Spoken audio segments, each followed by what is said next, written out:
షాద్ నగర్ వైపు ఉన్న మన స్వర్గసీమ వెంచర్లో ప్లాట్లు కొన్న వాళ్ళంతా సంతోషంగా ఉన్నారు. ఒక్కసారి విజిట్ చేయండి.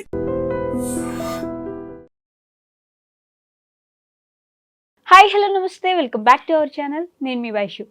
శ్రావణ మాసంలో వరలక్ష్మి వ్రతం ఎంత స్పెషలో మన అందరికీ తెలుసు. ప్రతి ఇంట్లో అమ్మవారిని పెట్టి పూజలు అయితే ఘనంగా చేస్తుంటారు. ఇంకొంతమంది హంగు ఆర్భాటాలతోటి చాలా గొప్పగా పూజలు చేయాలని చేస్తుంటే వాళ్ళను చూసి మిడిల్ క్లాస్ వాళ్ళ అమ్మో అలా చేయకపోతే మేము పూజ చేయకూడదేమో అనే భయానికి కూడా లోనవుతుంటారు.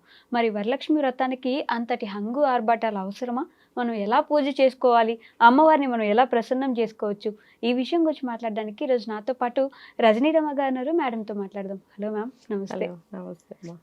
వరలక్ష్మి వ్రత శుభాకాంక్షలు మ్యామ్. మీకు ముందుగా నీకు కూడా వరలక్ష్మి వ్రతం శుభాకాంక్షలు. Thank you ma'am. సో కొన్ని ఇళ్లలో నిజంగా అమ్మవారిని పూజించాలి అనుకునే వాళ్ళు పూజిస్తుంటే మరీ హంగు ఆర్భాటాలు చేసేసి పెద్ద ఎత్తున అలంకరించేసి అంత చేస్తే నార్మల్ సాదాసీదా మిడిల్ క్లాస్ వాళ్ళకి అమ్మో ఇది మనం చేసుకునే మన స్థాయి పూజ కాదేమో అని భయపడిపోయి అసలు పూజ చేయడం ఆగిపోతూ ఉంటారు. ఎలా చేసుకోవాలంటారు మ్యామ్ ఈ పూజ? అసలైతే చాలామంది ఇప్పుడు ఇంకా పూజలు చేసేవాళ్ళు భక్తులు ఎక్కువ పెరిగారు. కొంతకాలం క్రితం వరకు ఇష్టం ఉన్న వాళ్ళు భక్తి ఉన్న వాళ్ళు చేసేవారు, మిగతా వాళ్ళు పెద్దగా ఏం పూజలు చేసేవారు, ఎప్పుడన్నా ఒకసారి దీపం పెట్టుకునేవాళ్ళు. సో ఏమైందంటే ఈ కొంతమంది వ్యాపారాలు అనేవి ఇప్పుడు నేను ఒక బిజినెస్ చేయాలనుకున్నాను. ఏం బిజినెస్ చేయాలి? ఇప్పుడు ఒక హోటల్ పెట్టాలి, ఒక 1000 హోటల్స్ వస్తున్నాయి ఒక సందుకి. ఓకే, మరి ఇలా ఆలోచిస్తే మనం ఇది పెడితే ఎలా ఉంటుంది? ఒక ఆవిడ ఏం చేసిందంటే ఆవు పేడతోటి దీపం కొందులు, తర్వాత సాంబ్రాణి కడ్డీలు, తర్వాత హోమగుండాల్లాగా తయారు చేసి అమ్మింది. అది మనం వెలిగిస్తే ఏమవుతుందంటే ఒక 2-3 గంటలు వెలుగుతూ ఉంటుంది. అంటే మనం హోమం చేసినట్టు అందులో మనం ఏమైనా వేసుకోవచ్చు. ఓకే, ఇది చూస్తే చాలా మందికి ఏమనిపిస్తుంది, మనం పంతులు గారిని మాట్లాడుకుని హోమగుండాలు ఏర్పాటు చేసుకుని హోమం చేసి బోళ్ళు వేలు మనకి దక్షిణ ఇచ్చుకుని చేసుకోవాలి.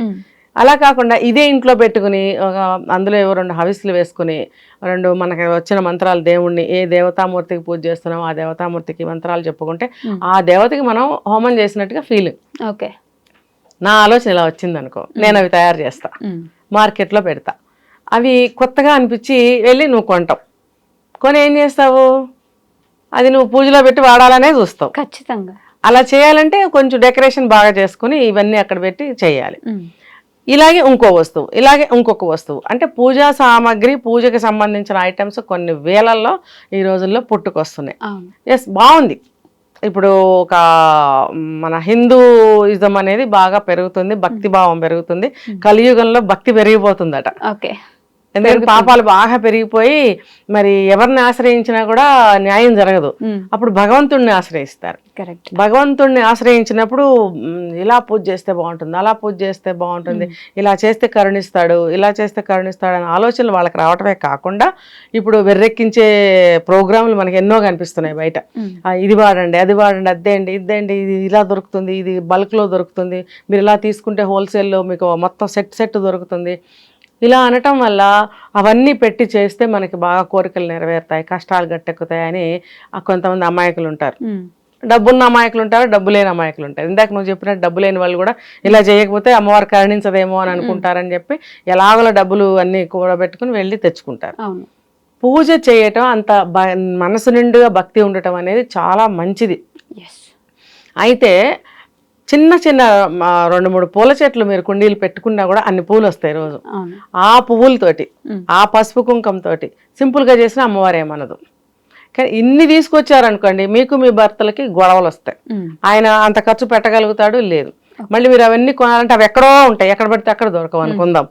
ఆయన పట్టుకెళ్ళాలి మిమ్మల్ని, ఆఫీసు గొడవ, ట్రాఫిక్ గొడవ, ఎప్పుడొచ్చి ఎప్పుడు మిమ్మల్ని తీసుకెళ్ళాలి, ఇంట్లో పిల్లల గొడవ, ఇవన్నిటితో పిచ్చెక్కుతుంది ఆ మగాడికి. గొడవలు స్టార్ట్ అవుతాయి. ఈవిడికి మాత్రం పాపం వెళ్ళి తెచ్చుకోవాలి కోరిక. అంటే కోరిక ఎప్పుడైతే పుడుతుందో అప్పుడు బాధలు వస్తాయి.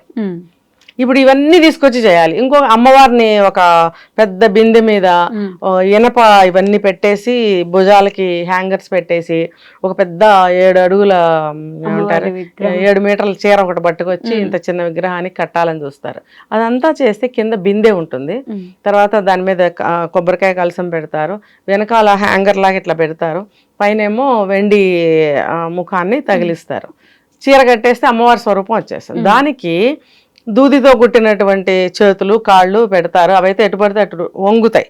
అమ్మవారు కాళ్ళు ఇలా వేసుకుని కూర్చున్నట్టు, చేతులు ఇలా అన్నట్టు, ఎలా కావాలంటే అలా తిరుగుతాయి. కాబట్టి అవి అమ్ముతున్నారు, కొనుక్కొచ్చి పెడతారు. అది మీకు ఇష్టంగా ఉంటే బొమ్మ తెచ్చి షోకేస్లో పెట్టుకోండి, కానీ అలాంటి బొమ్మల్ని పూజల్లో పెట్టకూడదని చెప్తున్నారు. ఒకవేళ పెట్టిన అలంకార విగ్రహంగా మాత్రమే పెట్టుకోండి. మీరు వేరే చిన్నదానికి పూజ చేసుకోవాలనేది తెలియాలి వాళ్ళకి. పసుపుతో అమ్మవారిని అలంకరించి పెట్టుకొని దానికి కూడా అట్లా చేసుకోవచ్చు. కానీ వీళ్ళు 2 రోజుల ముందు నుంచి ఏమంటారు కింద మీద పడుతుంటారు. ఆ బిందె ఒకటి పట్టుకుని ఆ బిందెని అక్కడ పెడతారు, దాని మీద ఏవేవో తగిలిస్తారు. ముఖ్యంగా ఆ ఇనుము అనేది చాలా నెగటివ్ ఇది ఇస్తుంది. పిన్నీసులు కానీ చిన్న చిన్న రాడ్లు కానీ ఏవైనా మనం ఉపయోగించే వస్తువులు ఏవైనా సరే అవంతా నెగిటివ్ పవర్ని ఇస్తూ ఉంటుంది. అమ్మవారు మనకి ప్రశాంతంగా కూర్చుని ఇలా అంటే ఎంతో పాజిటివ్ గా అనిపిస్తుంది. అవన్నీ తగిలిస్తే అసలు అందులో ఆవాహనం చేయాలని మీరు అనుకుంటే అమ్మవారిని గుచ్చి గుచ్చి అన్నప్పుడు వాడికి ఎంత నొప్పి వస్తుంది కదా. ఇది ఎందుకు భావన చేయరు మీరు? ఆవాహన అంటే పిలిచారు, అందులో కూర్చోబెట్టినప్పుడు మీరు అన్ని గుచ్చి గుచ్చి పెట్టారు, మరి ఆవిడకి నొప్పి కాదా? ఆవిడ దేవత కాబట్టి, దేవుడు కాబట్టి భరించి మీకు వరాలు ఇవ్వాలా? అంటే ఆవిడని అంత బాధ పెట్టి మీరు వరాలు తీసుకోవాలా? అంతా కూడా మంగళసూత్రానికి ఒక పిన్ను తగిలిస్తే నెగటివ్ వైబ్రేషన్స్ వస్తాయి, నెగటివ్ ఇది వస్తుందని పెట్టద్దంటారు.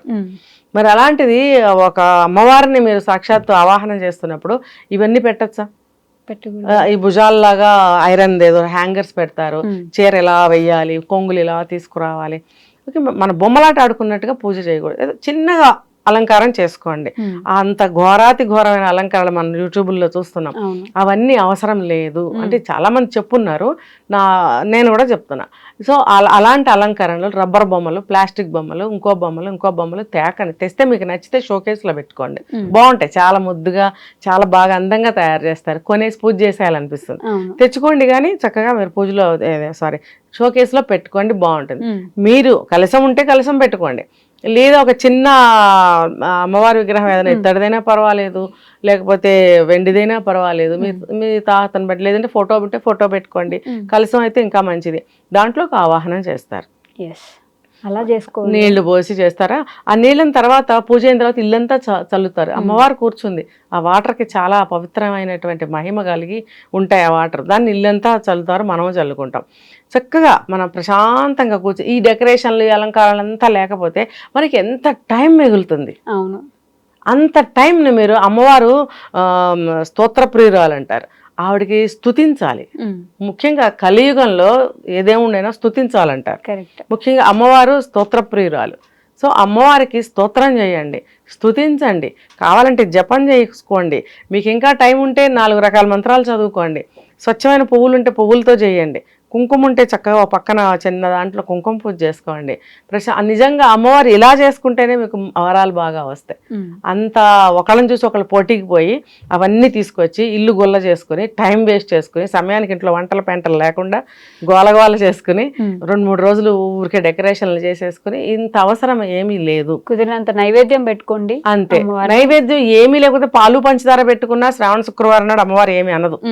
ఏదో ఒక వ్రతం అని ఒకటి నిర్ణయించారు కాబట్టి దానికి ఇలాంటివి పెడితే అమ్మవారు ప్రీతి పాత్రురాలు అవుతుంది అంటారు. కాబట్టి 9 పూర్ణాలు, 9 వీటితో ముళ్ళుతో కలిసినటువంటి తోరాలు ఇలా ఏవో పెట్టారు. ఒక్కొక్క తోరానికి అందులో ఉన్న 9 ముళ్ళకి ఒక్కొక్క ముడికి ఒక్కొక్క మంత్రంతో పూజ చేస్తారు. ఇవన్నీ చేస్తున్నారు ఎవరన్నా?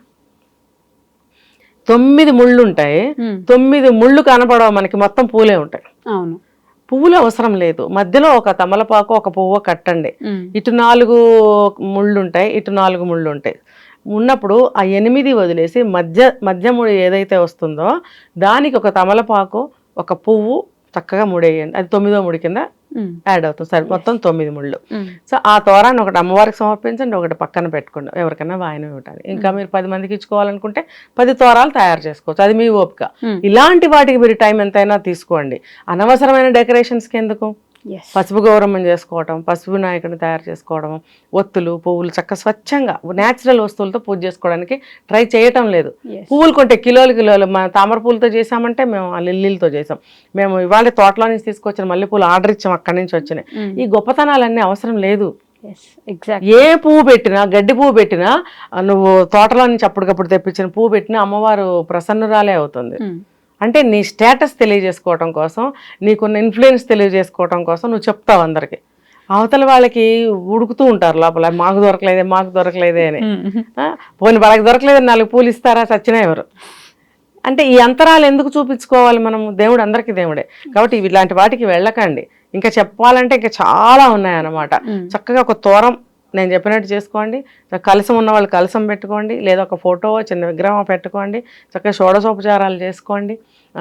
మీకు పూర్ణాలు తయారు చేయగలిగితే చిన్న చిన్న పూర్ణాలు, లేదా పెద్దవి మీ ఇష్టం, మీ ఓపిక, మీ టైం 9 పెట్టుకోండి.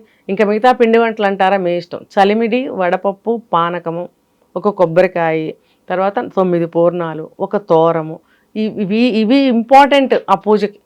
ఇంకా మీరు ఇంట్లో ఒక పర్వదినం కింద తినాలి కాబట్టి చేసుకుంటే చేసుకోండి, చేయొద్దని నేను అట్లా మీ ఓపిక, మీ టైం, ఇంట్లో సహాయవారు ఉంటే చేసుకోండి. లేదా ఒక అన్నం పప్పు నెయ్యి తయారు చేసుకుని అమ్మవారికి నైవేద్యం కింద అది కూడా పెట్టచ్చు.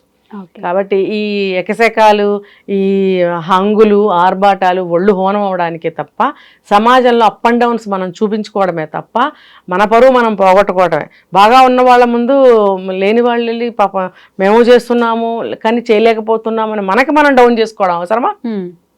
అవసరం లేదు. ఎంత మీరు దాన్ని రీచ్ అవ్వాలని వెళ్ళినా ఆ డబ్బున్న వాళ్ళు ఇంకా కొంచెం హైలో చేయాలని చూస్తారు. అప్పుడు మీరు అక్కడ డౌన్ అవుతారు. ఎంతవరకు మీరు ఆ పరుగు పెట్టి ఆ పోటీలోకి మీరు వెళ్ళగలుగుతారు? అవసరమే లేదు. అమ్మవారు ఎలా అయినా మిమ్మల్ని కరుణిస్తుంది. కాబట్టి సింపుల్గా, చక్కగా, ఆనందంగా, సుఖంగా, ఒళ్ళు ఇరిగిపోకుండా చక్కగా విశ్రాంతిగా కూర్చుని 1 గంట సేపు పూజ చేసుకోండి. బ్రహ్మాండంగా ఉంటుంది. Okay ma'am, thank you. నిజంగా ప్రస్తుతం ఉన్నటువంటి సమాజం దేనికి ప్రయారిటీ ఇస్తుంది? ఆర్థిక సంబంధాల చుట్టూ మాత్రమే తిరుగుతోంది. మళ్ళీ ఎన్నికలంగానే చాలా విరక్తి కలుగుతున్నాం. మంచి అనిపిస్తుంది కదా, లేడీస్ కూడా ఛాలెంజింగ్ జాబ్స్ చేసినప్పుడు చాలా బాగుంటది. ట్రాఫిక్ అసిస్టెంట్స్ గా నియమించిన ట్రాన్స్జెండర్స్ అందరితో సాల్యూట్ చేయించుకుంటున్నారు. ఫుడ్ డెలివరీ ఇవ్వటానికి వెళ్ళినటువంటి డెలివరీ బాయ్ అనిల్ పై కళ్ళ ముందు